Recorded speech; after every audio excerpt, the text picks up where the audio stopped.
بسم اللہ الرحمن الرحیم۔ السلام علیکم۔ اسلامک بات 9 پر آنے والے محترم ناظرین کو خوش آمدید۔ اہل سرسار کی ایک قوم جسے قوم سبا بھی کہا جاتا ہے، اللہ تعالیٰ کی بے شمار نعمتوں کے اندر زندگی گزار رہی۔ یہ قوم ایک عظیم تہذیب و تمدن کی مالک تھی۔ حضرت داؤد علیہ السلام، حضرت سلیمان علیہ السلام کی باعظمت حکومتوں کے بعد ان کی حکومت زبان زد خاص و عام تھی۔ کہا جاتا ہے کہ یہ لوگ گندم کے مغز سے آٹا پیس کر روٹیاں پکاتے تھے، لیکن اس کے برعکس وہ اس قدر اسراف والے اور ناشکرے تھے کہ انہی روٹیوں کے ساتھ ساتھ بچوں کا خانہ صاف کرتے تھے۔ بعد ازاں ان آلودہ روٹیوں کو اکٹھا کرنے سے ایک پہاڑ بن گیا۔ پھر ایک صالح شخص نے وہاں سے گزرتے ہوئے ایک عورت کو دیکھا جو روٹی کے ساتھ بچے کے خانے کے مقام کو صاف کر رہی تھی۔ اس شخص نے عورت سے کہا، تیرے اوپر افسوس، خدا سے ڈر، کہیں ایسا نہ ہو کہ خدا تیرے اوپر اپنا غضب ڈھائے اور تجھ سے اپنی نعمت چھین لے۔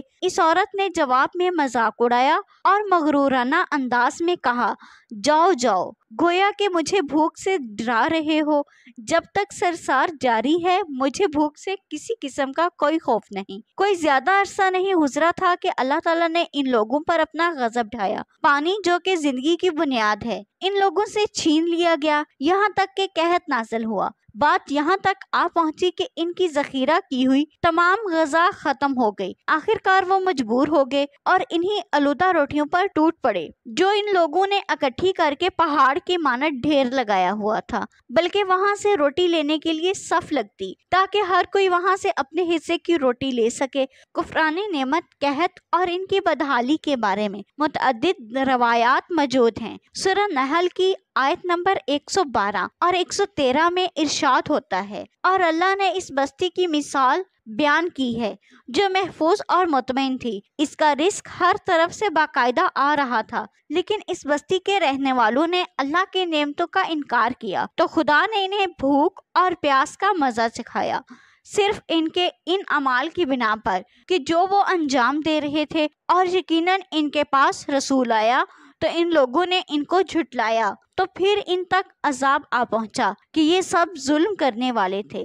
اسی قوم سبا کے بارے میں ایک اور واقعہ بیان ہوتا ہے کہ ان لوگوں نے اپنی زراعت کو بہتر طور پر کاشت کرنے کے لیے پانی ذخیرہ کرنے کی خاطر بلک اور دو پہاڑوں کے درمیان ایک بہت بڑا بند معرب تعمیر کیا ہوا تھا۔ سوراخ اور دوسرے پہاڑوں سے گزرا ہوا پانی اس بند میں آ کر وافر مقدار میں جمع ہو جاتا تھا۔ قوم سبا نے اس پانی سے صحیح طور پر استفادہ کرتے ہوئے وسیع و عریض اور بہت سے خوبصورت باغات لگائے اور کھیتی باڑی کو رونق بخشی۔ ان باغات کے درختوں کی شاخیں اس قدر پھلوں سے لدی ہوئی تھیں کہ کہتے ہیں کہ اگر کوئی شخص سر پر ٹوکری رکھ کر ان کے نیچے سے گزرتا تو پھل خود بخود ٹوکری میں گرنا شروع ہو جاتے اور قلیل مدت میں ٹوکری تازہ پھلوں سے بھر جاتی۔ لیکن نعمتوں کی کثرت نے انہیں شکر کرنے کی بجائے سرمست اور غافل کر دیا، یہاں تک کہ ان کے درمیان بہت بڑا طبقاتی نظام وجود میں آ چکا تھا۔ ان میں سے صاحب اقتدار لوگوں نے کمزوروں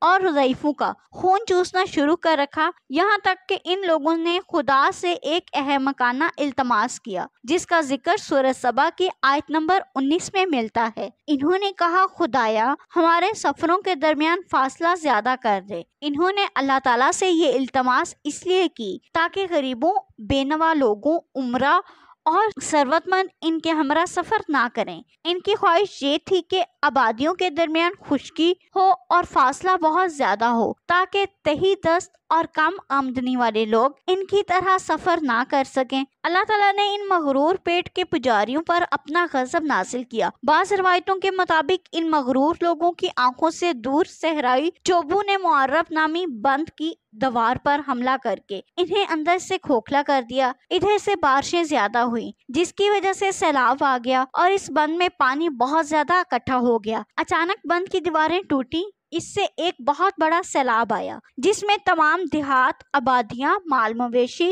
باغات، کھیتیاں، ان کے محل اور گھر پانی میں غرق ہو کے نابود ہو گئے۔ ان کے باغات اور زراعت میں سے صرف بیری کے درخت اور کچھ جھاڑیاں بچی تھیں۔ خوش الحان پرندے وہاں سے کوچ کر گئے تھے، جبکہ الوح اور کووں نے قوم سبا کے کھنڈرات میں اپنے گھونسلے بنا لیے۔ اس بات کا ذکر سورۃ سبا کی آیت نمبر 15 اور 16 میں ملتا ہے، اور آخر میں سورۃ سبا کی آیت نمبر 17 میں۔ قرآن کریم میں اس واقعے کا یوں نتیجہ نکالا: یہ ہم نے ان کی ناشکری کی سزا دی ہے، اور ہم ناشکروں کے علاوہ کسی کو سزا نہیں دیتے۔ اللہ پاک ہمیں نیک کام کرنے کی توفیق عطا فرمائے، آمین یا رب العالمین۔